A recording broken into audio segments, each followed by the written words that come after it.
Salut à tous, regardez-moi ce magnifique paysage. Aujourd'hui on se retrouve à Chongqing. On va essayer de faire ma première vidéo au format vlog sans cut. Et on va profiter de ce temps pour un peu vous expliquer ma vie en Chine, comment j'ai fait pour arriver ici, comment je fais pour y rester, comment je fais pour travailler, les visas, trouver un appart, bref, on va essayer de répondre à un maximum de questions. Et puis vous, si vous avez des questions, faites-le moi savoir en commentaire bien sûr. Et on va essayer d'y répondre. En attendant, on va essayer de passer une petite demi-heure, 20 minutes, 30 minutes, 40 minutes, je sais pas. On va voir comment le temps se profile. En attendant, là c'est le matin, il est 6h30. Profiter du matin pour garder un peu de la fraîcheur parce qu'en ce moment il fait très chaud à Chongqing, surtout en pleine journée. Regardez-moi ça, avec ce magnifique lever de soleil. Là on se retrouve dans le quartier de Baishangju, qui est juste derrière moi, qui est l'une des premières résidences de Chongqing. 30 étages sans ascenseur, c'est là où j'habite actuellement. Et regardez-moi cette vue incroyable. Sur la rivière, c'est pas le Yangtze ici, c'est la rivière Jialing, si je dis pas de bêtises. Là, vous voyez avec les magnifiques tours d'or de l'hôtel Sheraton. Et cette vue magnifique avec les montagnes, le lever de soleil, le magnifique pont. Et cette petite skyline, aujourd'hui c'est grand ciel bleu. Ça prévoit un temps très radieux mais aussi très chaud. Il faut faire attention à la chaleur quand vous venez à Chongqing. Mois de juillet-août, c'est très chaud. Et là on va essayer de trouver de quoi déjeuner. Regardez-moi cette vue assez dystopique dans ce monde assez dystopique. Là, vous avez la maison de thé entourée de tous les bâtiments, le petit parking.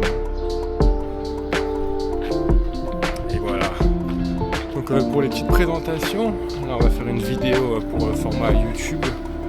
Et je mettrai des petits rushs sur les différents réseaux. Donc moi je m'appelle Matt. Actuellement je vis en Chine, ça va faire un an que je vis en Chine. De base moi je viens de France, je viens de Paris. Mais j'ai pas vécu très longtemps là-bas, enfin j'ai fait mon collège, mon lycée en France. Je suis parti vivre au Canada après mon master. Je suis parti vivre 6 ans dans la ville de Montréal. Et après j'ai décidé de partir parce que le froid, etc. Je n'avais un peu marre. Donc j'ai décidé de partir de Montréal. Après je suis rentré en France. Et suite à un premier voyage en Chine en mars 2025, je suis tombé amoureux de ce pays. C'était la première fois que j'y allais. Je suis parti avec une amie dans la ville de Wenzhou. Je suis parti là-bas, on a fait une petite escale à Chongqing. Et comment vous dire que j'ai adoré cette ville et j'ai décidé de m'y installer. Donc aujourd'hui je vais essayer de vous expliquer comment j'ai fait. Mon parcours il est assez atypique en Chine. J'ai pas suivi le schéma classique. J'ai pas non plus aussi pris le format facile. Là, je me suis vraiment pris en mode difficile pour rester ici. Pas ce que je conseille aux gens de faire comme moi j'ai fait. Mais moi j'ai réussi. Et, on va essayer de vous expliquer tout ça. Aujourd'hui on va essayer de trouver aussi quelque chose pour déjeuner. Profiter qu'il fasse frais encore une fois. C'est très agréable parce que souvent il fait horriblement chaud, surtout l'été. Donc allons-y. Et puis comme ça en même temps je vous laisse un peu profiter d'une matinée à Chongqing.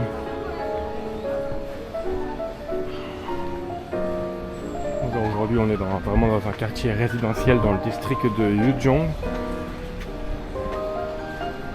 Vraiment en plein centre de Chongqing.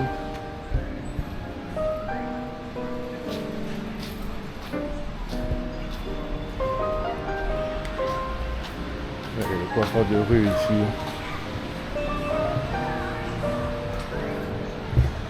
Et comment moi j'ai fait du coup pour venir en Chine, pour rester ici, trouver un travail, comment j'ai fait. Donc moi à la base ce qu'il faut savoir c'est comme je l'ai dit, j'ai vécu au Canada. Là-bas j'étais développeur informatique, développeur web, donc avec un bon salaire. Chef de projet, j'ai fait aussi chef de projet, donc j'ai un peu mixé les deux.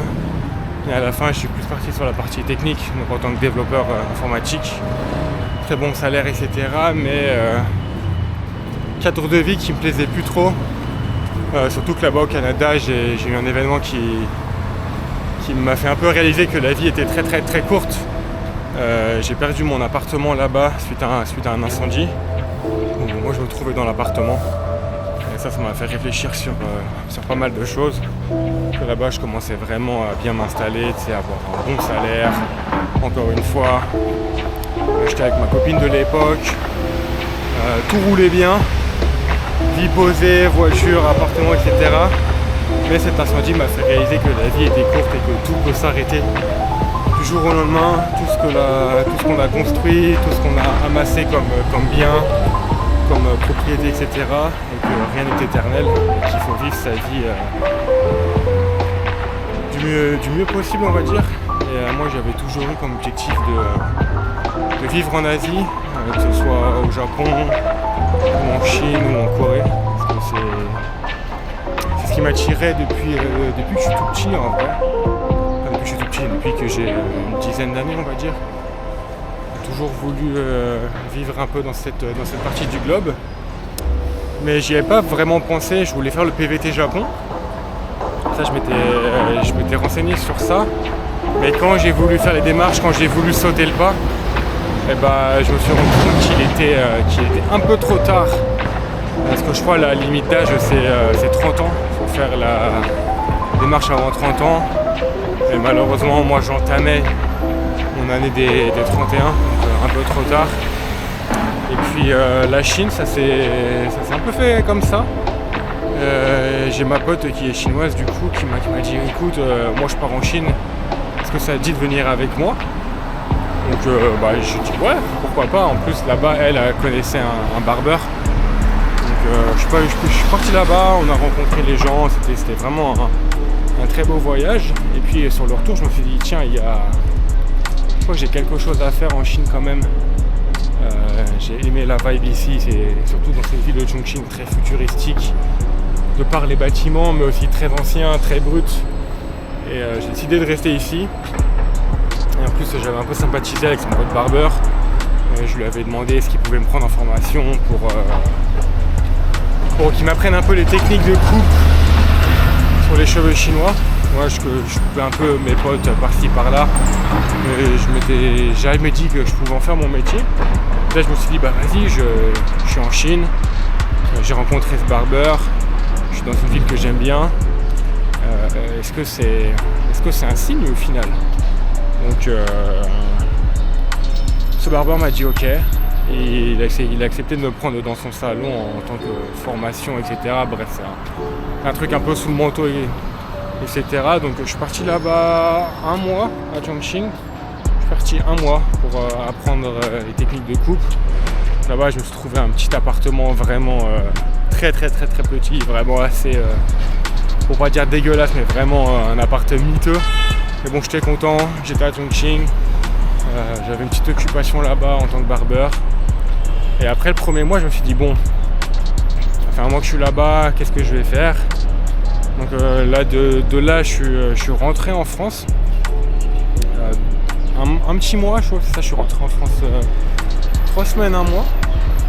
Et après, je me suis dit bon, écoute, en France, t'as rien à faire. C'est là-bas, j'avais essayé de trouver un travail. C'est un petit travail, barman, serveur, etc. Mais l'ambiance ne me convenait plus du tout. J'étais vraiment devenu un peu aigri de la France. Une mentalité qui me convenait plus du tout. C'est surtout après avoir vécu au Canada. C'est quand même très très très différent. Donc j'ai décidé de retourner en Chine un mois, toujours dans le même barbeur. Et puis voilà, je suis resté là-bas. C'était très sympathique. J'ai fait des petites connaissances, des petites amitiés là-bas. Et je commençais à me faire un petit nom parce qu'il n'y a pas beaucoup d'étrangers à Chongqing, surtout qui coupent les cheveux. En général, les Chinois ils disent ouais, mais pourquoi l'étranger vient ici couper les cheveux, c'est pas un bon métier, tu gagnes pas beaucoup d'argent. Mais bon, moi j'étais pas là pour l'argent, moi j'étais là pour l'expérience. Donc je suis parti là-bas.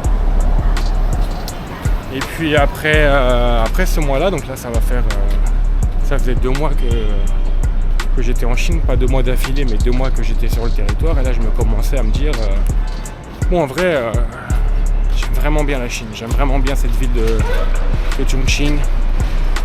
Qu'est-ce que je peux faire pour rester un peu plus longtemps? Au début, en plus, moi je connaissais rien du tout, je parlais pas chinois. J'étais vraiment dans un monde inconnu, mais je me suis dit, la vie est courte, il faut y aller.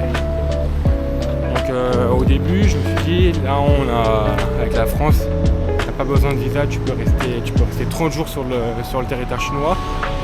Donc, qu'est-ce que j'ai fait? Je faisais des visa run. Donc le visa run, c'est le classique. Tu pars, tu restes 30 jours, tu repars dans un autre pays, tu reviens, tu restes, tu repars, tu reviens. Bref, j'ai fait ça. Là, on va s'arrêter parce que j'ai soif. S'arrêter dans le Lawson. Parler, c'est bien. Mais ça donne soif. Qu'est-ce qu'on va prendre ce matin? On va prendre de l'eau, une petite boisson électrolyte. On va prendre ça, c'est pas mal. Le coco. Non, on va prendre ça. Boisson vitamine. Plein les sucres. Mais bon, on aime le sucre.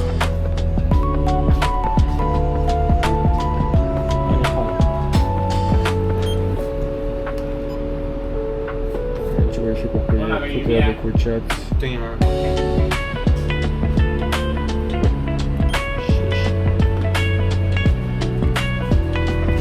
Boisson.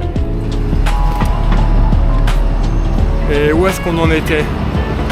Donc oui, les visa run. Là, je me suis dit vas-y, je vais faire des visa run jusqu'à temps que ça passe plus. Que la Chine, ils ont ouvert la politique de free visa, c'est très récent, donc je me suis dit les visa run, ils sont pas trop habitués, c'est pas comme la Thaïlande ou les pays comme ça où il y a beaucoup de gens qui font des visa run, etc. Donc moi je me suis dit je vais tenter ma chance, donc je crois que j'ai fait ça 5-6 fois je crois, donc ça m'a permis de rester quand même 5 mois en Chine, mais de manière un peu sous le manteau, de manière un peu unofficial, de rester 5 mois en Chine. Mais pour le long terme, c'est pas viable parce que tu sais jamais, un jour tu vas passer la frontière et ils vont dire hop là monsieur, ça fait trop de fois que vous venez ici et là malheureusement il va falloir rentrer chez vous. Donc à un moment donné je me suis dit bon, visa run c'est bien, si tu veux vivre un peu plus longtemps en Chine, comment tu vas faire? Qu'est-ce que tu peux faire pour rester plus longtemps en Chine?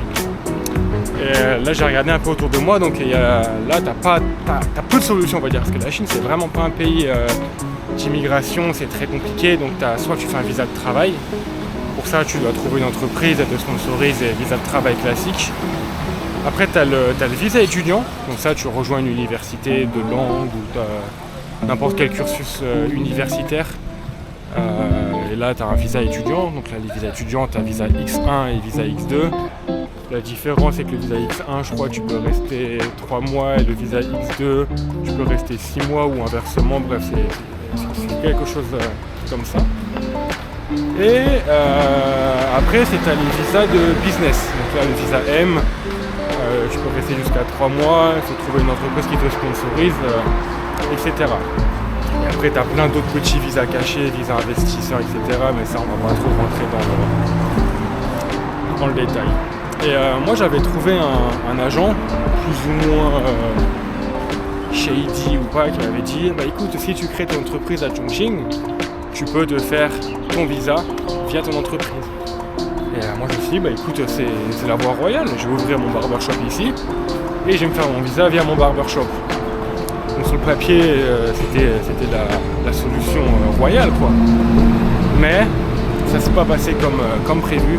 Parce que ce qu'il faut savoir, c'est que Chongqing, c'est une municipalité à part qui est dirigée directement par le gouvernement central.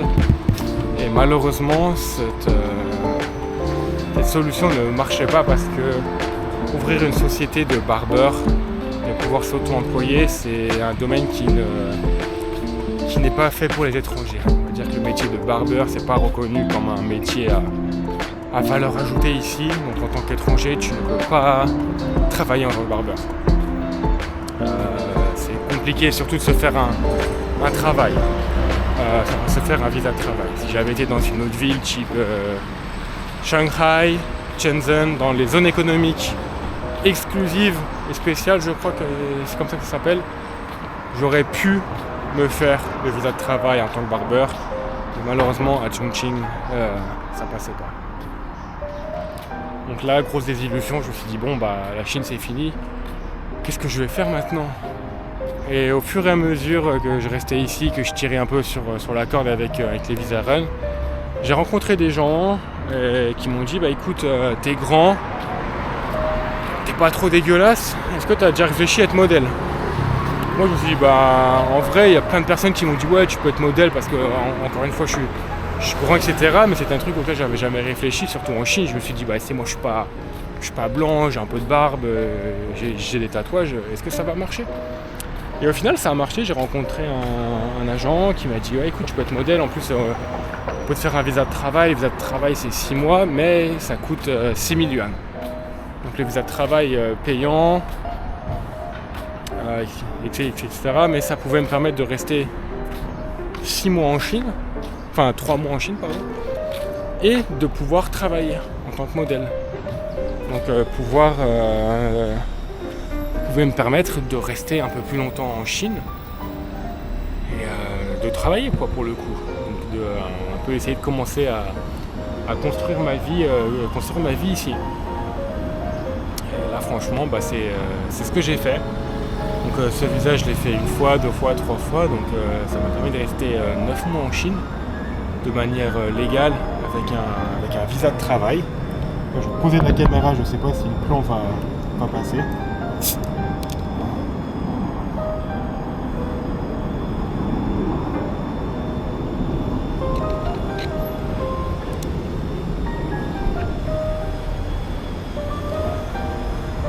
Moi avec un visa de travail légal, pour travailler, etc. Et c'est là que j'ai commencé à vraiment me projeter plus long terme en Chine.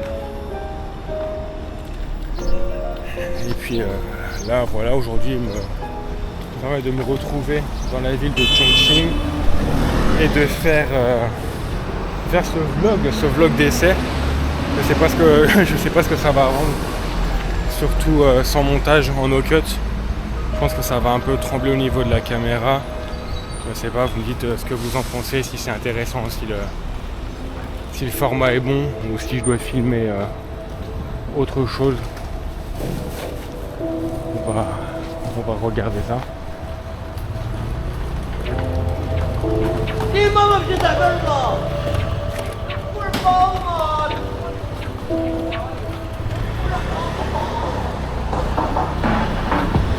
Et on va essayer de trouver quelque chose à manger aussi. Et les petits déjeuners en Chine c'est assez spécial. Enfin c'est spécial, c'est pas comme en France. Vous avez le choix entre des nouilles. Vous avez les baozi, les xiaolongbao. Petit déjeuner salé. Vous n'avez pas l'habitude. Voilà, c'est clair.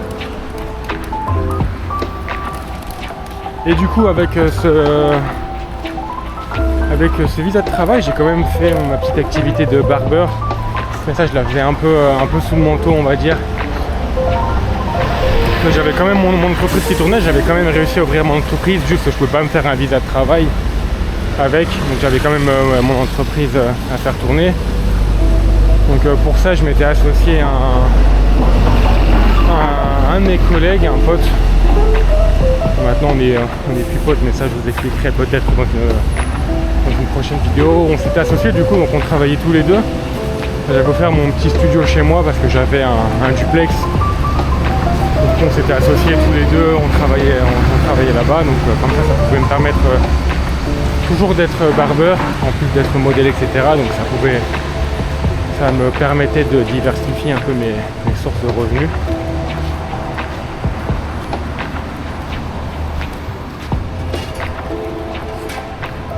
Et c'est comme ça que j'ai réussi à rester un peu plus long terme dans cette ville de Chongqing. Et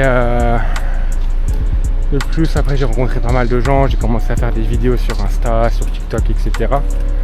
Et de fil en aiguille, il y a plein de gens qui me demandent un peu comment tu fais pour vivre en Chine, comment tu fais pour apprendre le chinois, qu'est-ce qu'il faut faire, etc. Donc c'est pour ça que je dis un peu mon exemple, c'est pas forcément l'exemple à suivre, parce que vous avez vu, c'est un peu bancal. Faut un peu avoir les reins solides parce que du jour au lendemain tu peux rentrer chez toi. Donc si vous aimez l'aventure, vous pouvez faire comme moi j'ai fait. Si vous n'êtes pas trop, vous aimez un peu plus la stabilité, la sécurité, je vous déconseille de faire comme j'ai fait. Moi il y a beaucoup de matins où je me levais, j'étais pas trop sûr de me dire est-ce que je vais pouvoir rester la semaine prochaine, est-ce qu'un jour ça va taper à ma porte pour me dire bon là Coco t'es sympa mais il faut rentrer chez toi. Donc voilà, mais si vous voulez à tout prix venir en Chine, pour moi la meilleure solution c'est de venir avec un visa étudiant. Comme ça vous permet de rencontrer du monde déjà. Très important en Chine de rencontrer du monde. Ça vous permet d'apprendre le chinois et ça vous permet d'avoir un visa un peu plus long terme, on va dire. Après en plus je crois que le visa étudiant ça coûte pas si cher que ça. Enfin, normalement c'est le prix d'un semestre. Ça tourne autour de 10 à 20 000 yuan. C'est quand même assez cher. Entre 5 et 7 000 euros je crois pour un semestre. Donc il faut quand même avoir les moyens. C'est sûr. Ou un peu moins. 2 000 euros. 3 000 euros pardon. 3 000 euros. Faut quand même avoir les moyens, ouais. Mais c'est la bonne solution. Sinon après, si vous voulez tenter un visa de travail, en vrai vous pouvez le faire. Mais le visa de travail, il faut trouver une entreprise sur place qui vous sponsorise. Donc pareil, pour ça, si vous avez un bon diplôme, une bonne expérience de travail, soit ingénieur, ici ingénieur électrique, ingénieur nucléaire, ça passe très bien, ingénieur aéronautique, mais c'est vraiment les métiers à forte valeur ajoutée. Si vous n'êtes pas dans ce type de filière, ils n'ont aucun intérêt à vous embaucher. Il faut savoir c'est qu'en Chine aussi il y a beaucoup de chômage des jeunes, donc ils n'ont pas d'intérêt à embaucher un étranger, surtout qui ne parle pas chinois, à moins que vous ayez vraiment quelque chose à apporter. La voie royale aussi, c'est tout ce qui est prof dans l'enseignement. Mais là pareil, il faut avoir un très bon niveau d'anglais. Si vous voulez être prof d'anglais, ça passe très bien. Prof de français, c'est un peu plus compliqué. Il y a très peu d'universités qui ont un cursus français. Mais si vous êtes enseignant, ça peut être une bonne solution aussi. Surtout qu'ici, en tant qu'enseignant, on est très bien payé. C'est vraiment très bien payé les enseignants ici, surtout les profs d'anglais. Sinon quoi d'autre, visa de business, mais ça c'est pour faire du business. Ça va pas vous permettre de travailler.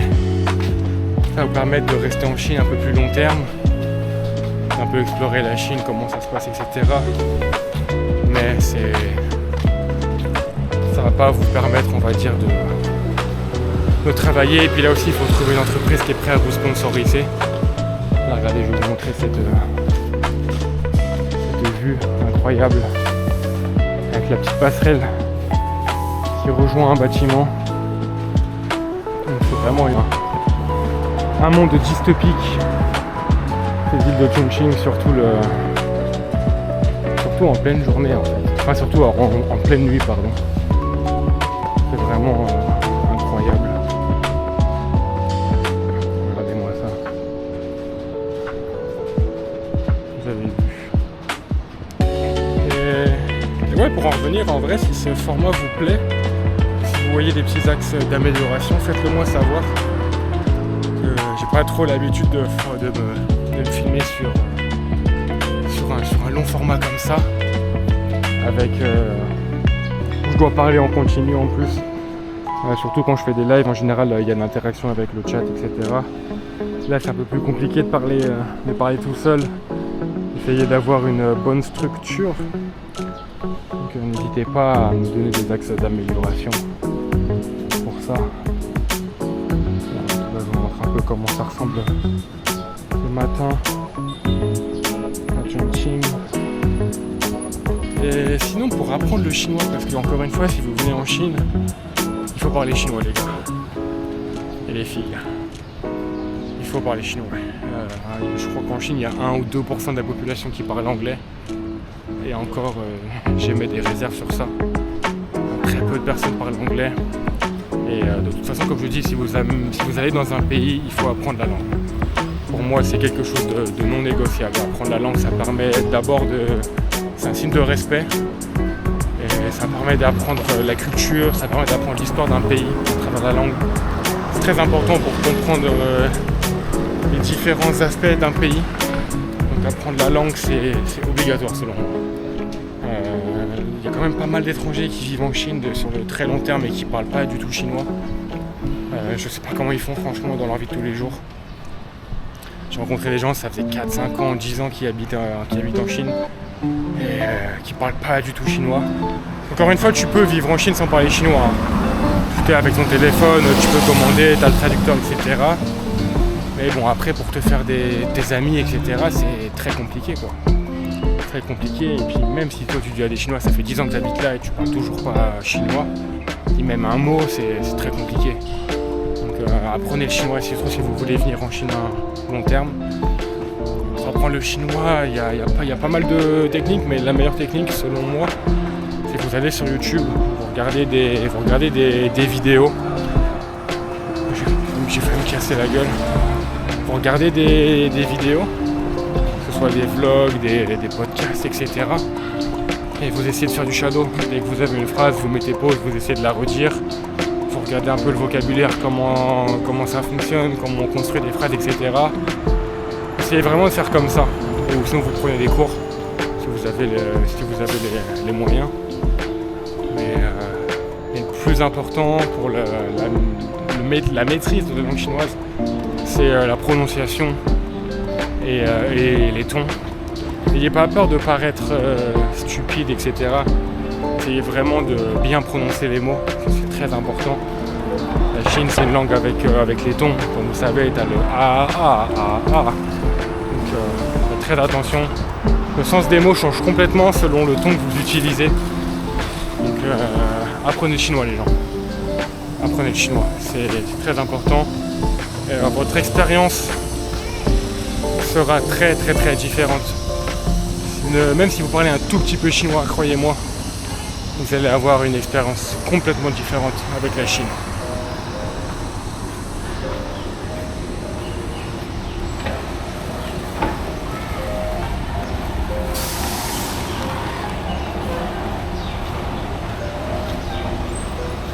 Et là on va essayer de trouver quelque chose à manger avant de rentrer. Là il est quoi? Il doit être 7h. Je vais regarder mon téléphone. Quelle heure est-il? Il doit être 7h. On va faire une petite demi-heure qu'on enregistre. J'ai trouvé quelque chose à manger et puis on va se laisser là. Pour voir ce que ça va donner ce premier vlog matinal dans les rues de Chongqing. J'espère que c'est pas trop ennuyant. J'ai réussi à maintenir un certain débit de parole pour ne pas rendre très ennuyant. J'ai essayé de vous donner un peu de conseils, enfin un peu de conseils. Est-ce que moi j'ai fait, peut-être que ça peut vous inspirer, etc.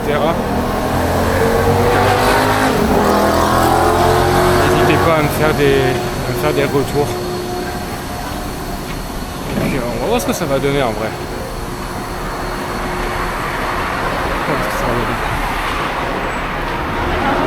Je crois pas que la vue aujourd'hui ait été très sympathique. Mais là, il y a quand même le lever du soleil, là il y a beaucoup de travaux, etc.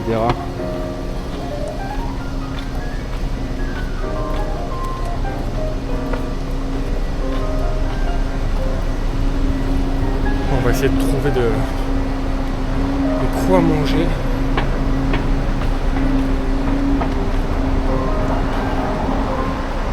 Après on va rentrer chez nous parce que là il commence déjà à faire chaud. Il commence déjà à faire chaud. Ah aussi là j'en profite de passer devant la police. Mais quand vous arrivez en Chine, surtout pour immigrer, vous avez l'obligation de vous déclarer à la police. Je crois que vous avez 3 jours pour faire ça. Donc ça c'est obligatoire. Même si vous voyagez, mais quand vous voyagez en général c'est l'hôtel qui s'en occupe. C'est l'hôtel que vous avez réservé qui va s'occuper de faire la déclaration auprès de la police, mais ça c'est obligatoire. Moi chaque fois que je change de visa, je suis obligé de retourner à la police pour me réenregistrer auprès de la police. C'est obligatoire. Ne me demandez pas pourquoi, mais comme ça au moins ils tiennent tout le registre des étrangers en Chine et puis en cas de problème, ils savent où vous trouver.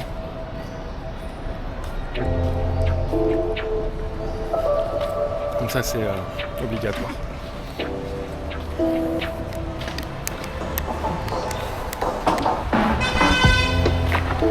Chongqing, la ville de la moto. Vous aimez les motos, venez à Chongqing. J'ai du contenu qui devrait arriver sur la moto. J'attends juste de sécuriser un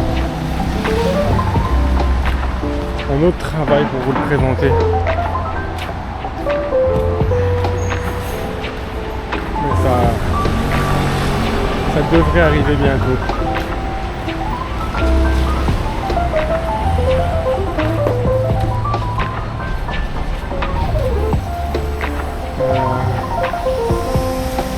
On va retourner dans mon quartier. On va voir ce qu'on peut manger aujourd'hui. Ce matin. Le soleil commence à se lever. Les rues sont pas très remplies pour le moment. Et il commence à avoir du monde et il commence surtout à faire très chaud. Je sais pas si vous voyez sur mon visage là, mais si je retire ma casquette, ça commence à... Tu vois les gouttes un peu. Ça commence à suinter.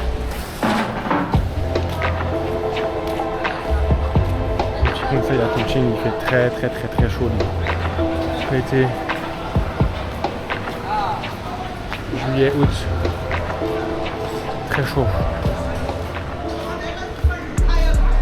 Mais tu vois, les vieux sont très matinales. Déjà sortis, ça joue aux cartes.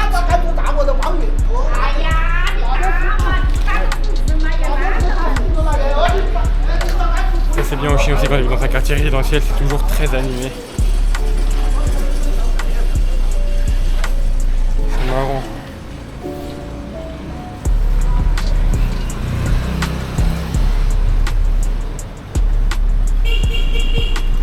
Peut-être aussi que la caméra n'est pas très stable. Je crois que j'ai fait beaucoup de mouvements de caméra. J'espère que ça va pas trop vous donner le mal de mer. On va essayer de stabiliser ça en post-prod. Même si le but c'est de faire un vlog no cut, comme je le disais. On va voir ce que ça va donner. Le petit chat avec le petit shop.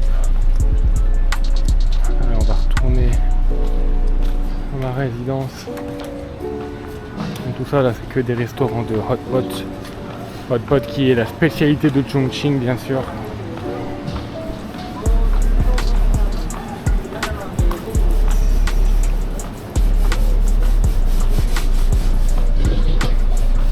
Je sais pas si les restaurants étaient déjà ouverts le matin. Je crois pas qu'ils soient déjà ouverts. Ouais.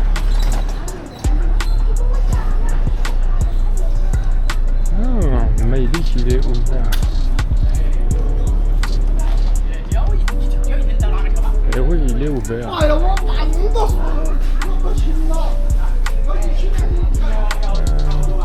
Ah, 你好，可以吃饭吗？可以吃面，可以吃。好的。好的。On va manger des nouilles. 对啊，重庆荞面。重庆荞面啊。2两。要不要辣椒？可以了。有微微辣。微微了。谢谢。重庆小面微微辣，不外国人。哎。Et là on va demander, donc je vais vous montrer le Chongqing Chao Mian. Chongqing Chao Mian, c'est la spécialité de Chongqing et Chao Mian. Des nouilles. On est dans un petit restaurant qui est dans mon quartier. Moi tu vois j'habite juste là dans le bâtiment ici. C'est la petite cantine, restaurant très réputé sur les réseaux. Petit restaurant comme tu peux le voir, cuisine locale. Mais c'est chaud. Je sais pas si tu vois un peu les gouttes là, mais très très chaud, très très chaud. On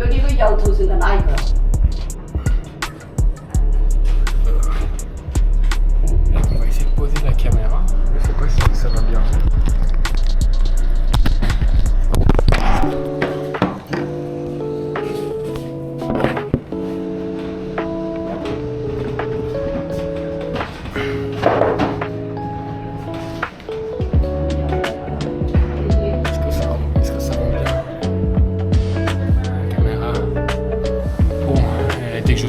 Dès que je reçois mon repas, je vais couper. Là, je vais pouvoir manger tranquillement. Je vais vous filmer un peu à quoi ressemble le repas, ces fameuses Chongqing Chao Mian. Si vous venez à Chongqing, c'est un indispensable, surtout si vous aimez le piment. Si vous n'aimez pas le piment, bah écoutez, faites avec. Mais pas le choix. Goûtez ça. C'est un indispensable de la cuisine de Chongqing. Regardez, vous avez des petites images. C'est à quoi ressemblait Chongqing à l'époque. J'essaie de remettre ça. Actuellement, je suis avec la DJI Action 4. Je sais pas si ça rend bien. Je voulais essayer de plugger ça. Le petit micro me fait, je l'ai plugué avec mon téléphone. J'arrivais pas à le rentrer dans le port qui est prévu à cet effet sur la caméra. On va voir ce que ça va donner au niveau du son. Comme je vous dis, c'est un test. Donc on va voir ce que ça va donner encore une fois. Si je me répète assez souvent. Mais j'espère que ça vous a plu ce petit live. J'espère que je vous ai donné un peu de conseils, un peu de conseils que je vous ai montré un peu à Chongqing. En tout cas, n'hésitez pas à vous abonner au compte Instagram et TikTok. Il y a aussi ce compte YouTube. Je fais du contenu sur la Chine, sur Chongqing, ma vie à Chongqing. Pour l'instant, c'est du contenu assez relax. Je vous donne un peu des insights, je vous partage un peu ma vie, je fais aussi des lives, etc. Et je réponds à vos questions. Donc, si vous avez envie de vivre en Chine, travailler ou étudier, je peux essayer de vous répondre avec toutes les informations que j'ai à ma disposition. Donc encore une fois, n'hésitez vraiment pas, vous avez des questions et ça me ferait un grand plaisir d'y répondre, d'apporter un max de réponses.